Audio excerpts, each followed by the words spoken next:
বিশ্বনবীকে special surprise দেওয়ার জন্য আল্লাহ প্ল্যান করলেন।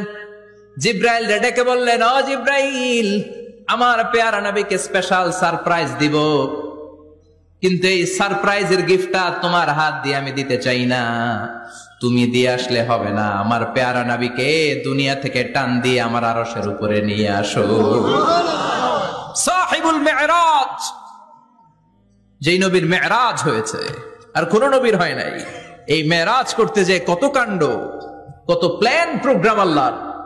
টাইমের স্পিডকে আল্লাহ থামিয়ে দিলেন। মক্কা থেকে উঠিয়ে বিশ্বনবীকে এক মরুভূমিতে রাখা হলো রাতে। বললেন দোয়া করেন। দোয়া করে বিশ্বনবী বললেন, ভাই জিব্রাইল, এটা কোন জায়গা, কোথায় দোয়া করব? সাইয়েদনা জিব্রাইল বলেন, নবী, কিছুদিন পরে এই জায়গায় আপনি হিজরত করে আসবেন, এই জায়গার নাম ইয়াসরিব, মদিনা। দোয়া করলেন। আবার সেখান থেকে তুলে এক পাহাড়ে রাখা